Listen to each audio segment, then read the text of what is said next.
আসসালামু আলাইকুম। প্রিয় সকল দিনী ভাই, সকলে ভালো আছেন? আলহামদুলিল্লাহ, আমিও ভালো আছি। দিন ইসলাম এমন একটা পবিত্র বিষয়। দিন ইসলামের প্রতি ভালোবাসা থাকা প্রতিটি মুসলিমদের দায়িত্ব, কারণ আমরা একদিন অবশ্যই আল্লাহর মুখোমুখি হব। যেই দিন আমাদেরকে আল্লাহর কাছে সমস্ত কিছুর হিসাব দিতে হবে। সুতরাং এই কথাটার বলার মূল কারণ হচ্ছে, আমরা সকলেই প্রবাসী। এক জায়গায় প্রবাস জীবনে আসছি এবং আমাদের স্থায়ী জীবন যেটা, সেখানে আমাদেরকে চলে যেতে হবে। তো যা হোক, এই ভিডিওর মধ্যে প্রথম যে বিষয়টা আজকে পাবেন, মহিলা বা স্ত্রীদের হায়েজ অবস্থায় তার কোলে মাথা রেখে কোরআন তেলাওয়াত করা সম্ভব কিনা বা যাবে কিনা।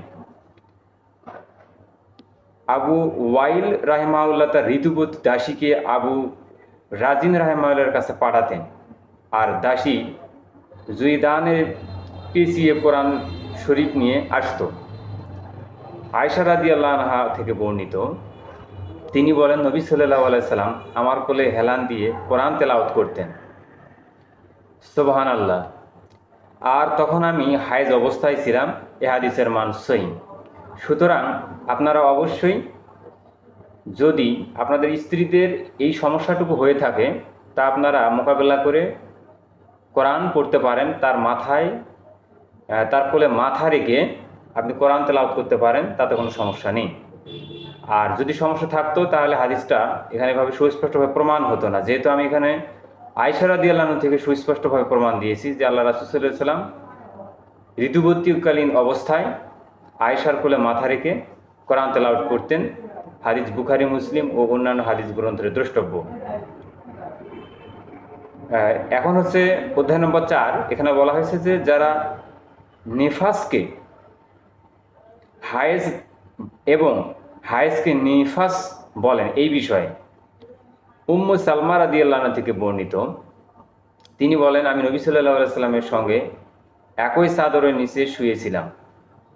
হঠাৎ আমার হায়েজ দেখা দিলে আমি চুপি চুপি বেরিয়ে গিয়ে হায়েজের কাপড় খুলে নিলাম। তিনি বললেন, তোমার কি নিফাস দেখা দিয়েছে?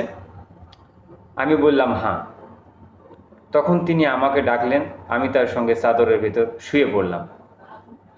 সুতরাং এই হাদিসটা প্রমাণ করলো, হায়েজ অবস্থায় তার স্ত্রীর সঙ্গে শুয়ে থাকতে পারবে বা অন্যান্য কাজগুলো বা কাজকর্ম, সাংসারিক কাজকর্ম করতে পারবে, কোনো সমস্যা নেই।